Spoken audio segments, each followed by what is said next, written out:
नमस्कार प्रेक्षकांनो, थोडं तुझं आणि थोडं माझं या मालिकेच्या येणाऱ्या भागामध्ये जबरदस्त असा ट्विस्ट येणार आहे.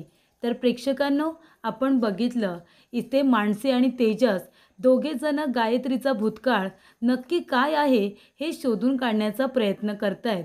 गायत्री जसं दाखवते की ती इथे अनाथ आश्रमामध्ये लहानाची मोठी झाली हे फक्त सांगत असते, पण रियालिटी मात्र वेगळीच आहे असा संशय आता मानसी आणि तेजसला आलेला असतो. छायाजवळ विचारपूस करताना त्यांच्या एक गोष्ट लक्षात आलेली असते की छाया तिच्या मावशीकडे, कुमुद मावशीकडे लहानाची मोठी झाली. मग जर छाया कुमुद मावशीकडे होती तर मग गायत्री नक्की कुठे होती हा प्रश्न उरतोच. आणि जर गायत्रीला नातेवाईक होते तर मग गायत्री अनाथ आश्रमामध्ये लहानाची मोठी का झाली हा सुद्धा प्रश्न उरतो. त्यामुळे प्रेक्षकांनो, इथे आता मानसी आणि तेजस शोध घेत असताना कुमुद मावशी त्यांच्या हाती लागलेली असते. कुमुद मावशीची तब्येत ठीक नसते. काय बोलत असते, काय वागत असते ते तिला तिचंच कळत नसतं. आणि कुमुद मावशीची ही अवस्था करण्याच्या मागे नक्की जर कुणाचा हात असेल तर तो गायत्रीचा हात असतो. कारण प्रेक्षकांनो, कुमुद मावशीला गायत्रीचं संपूर्ण सत्य माहिती असतं. आणि ते सत्य म्हणजे भास्कर प्रभू यांचा मृत्यू कसा झाला. तर भास्कर प्रभू यांच्या मृत्यूच्या मागे जर कुणाचा हात असेल तर तो गायत्री प्रभू हिचा हात आहे. त्यांच्या मृत्यूच्या मागे गायत्री जबाबदार आहे. खरं तर हे सगळं गायत्रीनेच घडवून आणलंय, पण ते सत्य प्रभूंपासून अजूनही लपवून ठेवण्यात आलेलं आहे. तर प्रेक्षकांनो, प्रभू घराण्यामध्ये कुणालाच माहिती नाही आहे की भास्कर प्रभू यांचा इथे अपघात झाला होता की घातपात. ही गोष्ट आता कुणालाही माहिती नसते. पण लवकरच ही गोष्ट मानसी आणि तेजस दोघेजण सगळ्यांच्या समोर आणून देणार असतात आणि गायत्रीचा पर्दाफाश करणार असतात. कुमुद मावशीमुळे खूप मोठा पुरावा इथे मानसीच्या हाती लागलेला असतो. तर प्रेक्षकांनो, येणाऱ्या भागामध्ये कशा पद्धतीने गोष्टी घडत जातात आपण सविस्तरपणे बघूया. प्रेक्षकांनो, आपण बघितलं कुमुद मावशीला शोधण्यासाठी मानसी आणि तेजस पनवेलमध्ये गेलेले असतात आणि तिथे अर्जुनची मदत घेतात. आता पत्त्यावरती पोचण्याच्या आधीच कलाला समजलेलं असतं की कुमुद मावशीला इथे आता किडनॅप करण्यात आले. आणि कुमुद मावशी म्हणजे कोण? तेजस आणि मानसीची मावशी आहे, म्हणजे गायत्री वहिनींची मावशी. यांना आता शोधण्यासाठी तेजस मानसी पनवेलमध्ये आलेत. याचा अर्थ कुमुद मावशीला किडनॅप करण्यामागे गायत्री वहिनींचा हात आहे आणि कुमुद मावशीला शोधण्यासाठी मानसी आणि तेजस पनवेलमध्ये आलेत. नक्की यांच्याबरोबर काय होणार आहे हे कला आता शोधून काढणार असते. आणि कुमुद मावशी म्हणून महिपतने त्याच्याच टीममधली एक बाई पाठवलेली असते सुभेदारांच्या घरी, कुमुद मावशी म्हणून बनवून. पण इथे आता कुमुद मावशी जी खरी आहे ती गोडाऊनमधून पळालेली असते आणि खरी कुमुद मावशी तेजस आणि मानसी यांना भेटलेली सुद्धा असते. तेव्हा इथे सुभेदारांच्या घरामध्ये जी खोटी कुमुद मावशी आहे तिचा आता पर्दाफाश झालेला असतो आणि तेजस मानसीने तिचं इथे प्रकरण उघडं पाडलेलं असतं. त्यानंतर प्रेक्षकांनो, इथे खरी कुमुद मावशी तेजस मानसीला भेटल्यानंतर मानसी लगेचच तिला घेऊन आपल्या आईच्या घरी जाते, जेणेकरून कुमुद मावशी पुन्हा महिपतच्या किंवा गायत्रीच्या गुंडांच्या हाती लागायला नको असा मानसीचा हेतू असतो. तेव्हा मानसी तेजस म्हणतात की आपण कुमुद मावशीला आमच्या घरी घेऊन जाऊया. तिथे नेल्यानंतर कदाचित कुमुद मावशी सेफ राहू शकते आणि गायत्री वहिनींना माझ्या आईवरती संशयसुद्धा येणार नाही असं मानसी ठरवते. कुमुद मावशीजवळ मानसी आणि तेजस दोघेजण बोलत असतात. गायत्री वहिनी छाया यांच्याबद्दल नावं घेत असतात. पण कुमुद मावशी फक्त गायत्रीचं नाव घेतल्यानंतर मला मारू नको, तो बघ तो आला, एवढंच फक्त म्हणत असते. बाकी कुमुद इथे काही सांगायला तयारच नसते. तेव्हा इथे मानसी म्हणत असते की कुमुद मावशींना कसला तरी जबर धक्का बसलाय, आपण त्यांना थोडा वेळ देऊया आणि त्यांची ट्रीटमेंट सुरू करूया. तेव्हा इथे कुमुदला डॉक्टरांकडे सुद्धा घेऊन गेलेले असतात आणि नक्की तिच्या डोक्यावरती कसला परिणाम झालाय हे विचारल्यानंतर डॉक्टर म्हणत असतात की त्यांच्या मनात कसली तरी जब्बर भीती बसले आणि त्या ट्रॉमामध्ये आहेत. त्याच्यामुळे त्या आता अशा घाबरलेल्या असतात. त्या खूपच जास्त घाबरल्यात. आधी त्यांची भीती बाजूला करायला हवी. त्यांच्यासाठी मी काही गोळ्या औषधं देतो आणि त्यांची ट्रीटमेंट सुरू करतो असं डॉक्टरांनी सांगितलेलं असतं. तेव्हा इथे आता मानसीची आई म्हणते, तुम्ही काळजी करू नका, मी यांची व्यवस्थित काळजी घेईन आणि आमच्यावरती कुणालाही संशय येणार नाही याच्याकडे सुद्धा लक्ष देईन. तेव्हा इथे मानसी म्हणते, ठीक आहे आई, गायत्री वहिनींचं सत्य ह्याच आपल्याला सांगू शकतात आणि गायत्री वहिनींचा भूतकाळ नेमकं काय आहे ते सुद्धा आपल्याला कळेल. भास्कर प्रभू यांच्या मृत्यूजवळ त्यांचं तर काही संबंध नाही आहे ना, हे आता शोधून काढायचंच आहे.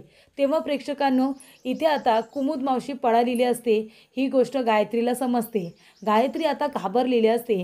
ती म्हणते, कुमुद मावशी, मानसी आणि तेजसच्या हाती जर लागली ना तर माझं काही खरं नाही आहे. आणि महत्त्वाची गोष्ट म्हणजे आता प्रभू घरातील सगळेजण माझ्या विरोधात आहेत. सगळ्यांना कळलं आहे की मी कारस्थानी आहे. मी कशा पद्धतीने सूरज, गीता आणि इथे प्रभू घरातील सर्वच माणसांना ज्या पद्धतीने मी त्रास दिला आहे, तर या मानसीने सगळ्यांचा आत्मविश्वास वाढवला आहे. जो म्हातारा आणि ती म्हातारी माझ्यासमोर बोलत नव्हते, ते सुद्धा आता मला बोलायला लागलेले आहेत. आणि या सगळ्यामध्ये जर आता माझ्याबद्दल त्यांना सत्य समजलं तर सगळे प्रभू माझ्या विरोधात जातील आणि मग मात्र माझ्याबद्दल कुणाला जी काही थोडीफार भीती आहे ती सुद्धा राहणार नाही. सगळेजण मला जेलमध्ये टाकून मोकळे होतील. माझा भूतकाळ या प्रभू लोकांना कळता कामा नये, नाहीतर मी या घरामध्ये का आले हा हेतू यांना लगेचच कळेल. तेव्हा इथे गायत्री आता तेजस आणि मानसी यांचं लक्ष डायव्हर्ट करण्याचा प्रयत्न करत असते. ती म्हणते की तेजस, मानसी, तुम्ही दोघेजण माझ्या भूतकाळात जाण्याचा प्रयत्न करताय ना, पण काही झालं ना तरीसुद्धा मी तुम्हाला ते करू देणार नाही. आता कुमुद मावशी तर पळून गेले, पण ती नक्की कुठे आहे ते अजून गायत्रीला सुद्धा सापडलेली नाही आहे. कारण ती मानसी आणि तेजस यांना सापडले आणि ती आता संपदाकडे अगदी सुखरूपरित्या आहे. तेव्हा प्रेक्षकांनो, इथे मानसी म्हणत असते, गायत्री वहिनी, तुम्हाला कधीच कळणार नाही कुमुद मावशी कुठे आहे, कारण तुमचं सत्य त्याच आम्हाला सांगणार आहेत. तेव्हा प्रेक्षकांनो, इथे गायत्री म्हणत असते, जर इथे तेजस आणि मानसीला कुमुद मावशी भेटली आणि तिने जर माझ्याबद्दलचं सत्य सांगितलं ना तर माझं काही खरं नाही आहे. कारण कुमुद मावशीला माहिती असतं की भास्कर प्रभू यांचा खून जर कुणी केला असेल तर तो गायत्रीनेच केलेला आहे आणि हे सत्य कुमुदला कळलेलं असतं. म्हणूनच गायत्रीने कुमुदची अवस्था अशी केलेली असते, कुमुदला पार वेडं करून ठेवलेलं असतं. त्यामुळे इथे आता कुमुदला हे गायत्रीचं सत्य माहिती असल्यामुळे ते सत्य कुणालाही कळू नये असं गायत्रीला वाटत असतं. पण इथे मानसी आणि तेजस शोधून काढल्याशिवाय काही आता राहणार नसतातच. तेव्हा प्रेक्षकांनो, इथे गायत्री नवीन चाल खेळते. तिला असं वाटत असतं की तेजस आणि गायत्रीचं लक्ष मला डायव्हर्ट करायचं आहे. कुमुद मावशीकडे न जाता त्यांचं लक्ष आता दुसरीकडे गेलं पाहिजे. त्यामुळे गायत्रीने इथे चाळ खेळलेली असते. इथे आता मानसी आणि तेजस माझं सत्य सगळ्यांच्या समोर आणायच्या आधीच मीच प्रभू घरातील सर्व लोकांना घरातून बाहेर काढते. तेव्हा इथे मानसी म्हणत असते की चला, तुमच्या जिभा खूपच जास्त चुरू चालायला लागल्यात ना, आताच्या आता सगळेजण माझ्या घरातून निघा. हे संपूर्ण घर माझ्या मालकीचं आहे. तेव्हा इथे तेजस म्हणतो, वहिनी, तुम्ही विसरताय, मी अजून सही केलेली नाही आहे. तेव्हा गायत्री म्हणते, हो, मला माहिती आहे ना तू सही केलेली नाही आहेस, म्हणूनच मी म्हणते की आताच्या आता चालते व्हा. नाहीतर मानसी, तुला इतकाच संसार थाटायची हौस आहे ना, तुला हे कुटुंब बांधून ठेवायची हौस आहे ना, मग तो बघ, तो तुकडा, तो एक कोपरा आहे ना, तो तेजसच्या नावाचा आहे. कारण तेजसने अजून सही केलेली नाही आहे. तेव्हा तो जो कोपरा दिसतोय ना त्याच्यामध्ये थाट ना, तुला जो काही तुझा संसार थाटायचा आहे ते तुझ्या कुटुंबाबरोबर. तुझी हौस जर फिटली तर मला सांग. तेव्हा इथे मानसी म्हणत असते, ठीक आहे ना गायत्री वहिनी, अहो, मोठ्या घराने संसार होत नसतो, मोठ्या घराने घर बनत नसतं. तर आपली माणसं बरोबर असतील ना तर छोट्या जागेमध्ये सुद्धा संसार थाटता येतो आणि छोट्या जागेमध्ये सुद्धा आनंदी राहता येतं. तो जो काही कोपरा आहे ना तेजसचा, त्याच्यामध्ये मी माझं संसार थाटेन. कारण एकत्र राहून संसार थाटण्यासाठी आहे ना कुटुंब एकत्र असावं लागतं, जे की माझ्याबरोबर आहे. बघा माझ्याकडे आणि तुमच्याकडे बघा, सगळी प्रॉपर्टी जरी तुमच्याकडे आहे तरीसुद्धा तुम्ही एकटे आहात. आणि मी बघा, जरी आमच्याकडे तेजसचा एक कोपरा आहे तरीसुद्धा आम्ही सगळेजण एकत्र आहोत. आणि हेच आमच्या एकीचं बळ आहे, हीच आमची सगळ्यांची ताकद आहे, असं आता मानसी गायत्रीला म्हणते. ती म्हणते, ठीक आहे गायत्री वहिनी, मी माझा संसार तुम्हाला त्या कोपऱ्यामध्ये थाटून दाखवते की नाही बघाच तुम्ही. कारण माझं कुटुंब माझ्याबरोबर आहे आणि तीच माझी ताकद आहे. तेव्हा गायत्री म्हणते, हो, जा ना, जा, तुम्हाला आता कसं तिथे जगायचं आहे ते पण मी बघते ना, कसे राहतात ते तिथे. तेव्हा प्रेक्षकांनो, इथे आता एवढीची जागा आणि माणसं भरपूर असतात, पण तरीसुद्धा प्रभूंना राहण्यासाठी घर तरी असतंच ना. तेव्हा प्रेक्षकांनो, इथे आता एवढं मोठं घर हे गायत्रीने बळकावलेलं असतं, फक्त घराचा एक कोपरा तेजसच्या नावाने असतो. तिथे आता मानसी सगळ्यांना घेऊन जाते. त्यांच्या कपड्यांच्या बॅगा वगैरे रस्त्यावरती फेकून दिलेल्या असतात. तेव्हा इथे आता तात्या म्हणत असतात की सूनबाई, आत्तापर्यंत तुझं खूप ऐकलं, तू बोललीस तसं वागलो, एवढा मोठा माणूस मी, पण तरीसुद्धा तुझ्या शब्दाच्या बाहेर कधी मी गेलो नाही. तुझा मान ठेवला, कारण करती धरती होतीस ना तू या घरची, कमावत होतीस, स्वतःच्या पायावरती उभी होतीस आणि आम्हाला सगळ्यांना तू सांभाळत होतीस म्हणून. पण आता तू तुझे खरे रंग दाखवलेस का आम्हाला?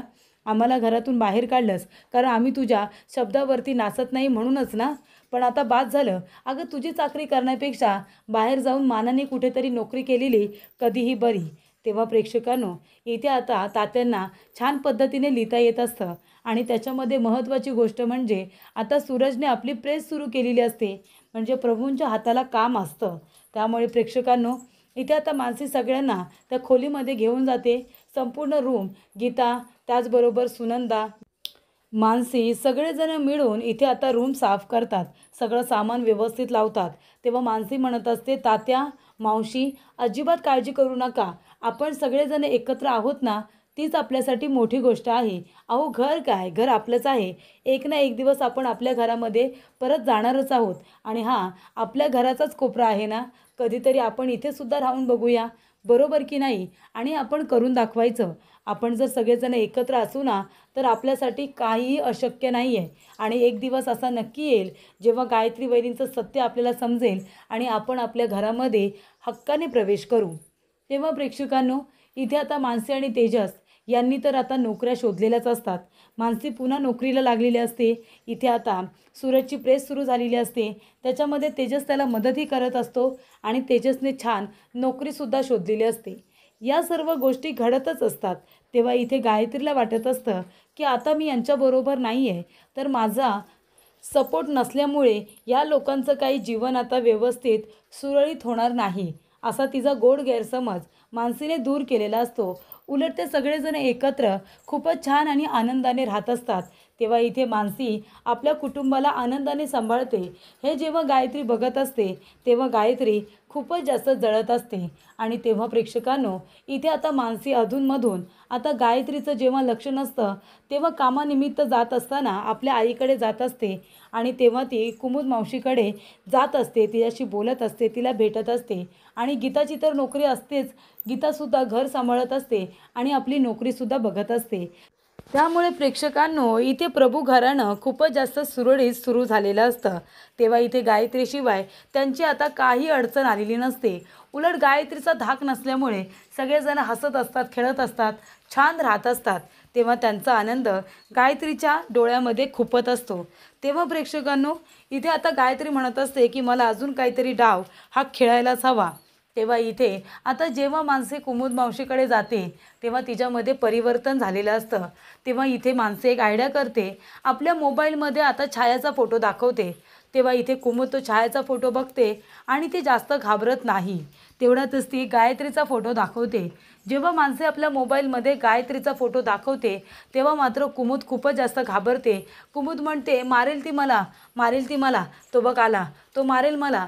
तेव्हा प्रेक्षकांनो, इथे आता काही माणसांकडून आता स्वतःच्याच मावशीला गायत्रीने मारझोड करून घेतलेली असते. तेव्हा इथे कुमुद मावशी म्हणते, हिने मारलं त्याला, हिने त्याला मारलं, मारलं त्याला मारलं, असं ती म्हणत असते आणि स्वतःला आता इथे लपवण्याचा प्रयत्न करत असते. मानसी म्हणते, कुणाला मारलं, सांगा ना कुणाला मारलं. तेव्हा मानसी आपल्या मोबाईलमध्ये भास्कर प्रभू यांचा फोटो दाखवते. तेव्हा इथे कुमुद मावशी घाबरते आणि म्हणते, मारलं याला, मारलं, मारलं, असं जेव्हा इथे कुमुद मावशी आता मानसीच्या समोर म्हणते, म्हणजे जेव्हा इथे छायाचा फोटो दाखवला तेव्हा मावशी नॉर्मल आणि इथे गायत्रीचा फोटो दाखवल्यानंतर पूर्णपणे पॅनिक होते आणि मग भास्कर प्रभू यांचा फोटो दाखवल्यानंतर सत्याचा उलगडा होतो. तेव्हा इथे मानसी म्हणते, राष्ट्रहित याचा अर्थ एकच होतो की भास्कर प्रभू आणि गायत्री वहिनी यांचा नक्कीच काहीतरी संबंध आहे. म्हणजे भास्कर प्रभू यांच्या मृत्यूच्या मागे नक्कीच इथे गायत्री वहिनींचा हात आहे, हे मलासुद्धा आता कळतं आहे. पण नक्की गायत्री वहिनी यांनी भास्कर प्रभू यांना का मारलं असेल हे आपल्याला आता शोधून काढायचं आहे. भास्कर प्रभू आणि इथे गायत्री वहिनी यांचा काय संबंध असेल, गायत्री वहिनी नेमक्या आहेत तरी कोण, हे शोधून काढायला हवं. असं इथे आता मानसी आणि तेजस म्हणत असतात. पण कुमुद मावशीमुळे एक आता लिंक सापडलेली असते की गायत्री हिचाच आता भास्कर प्रभू यांच्या मृत्यूच्या मागे काहीतरी हात आहे. म्हणूनच भास्कर प्रभू यांना बघितल्यानंतर किंवा त्यांचं नाव ऐकल्यानंतर गायत्री एवढी घाबरत असते. ही गोष्ट आता मानसीच्या लक्षात आलेली असते.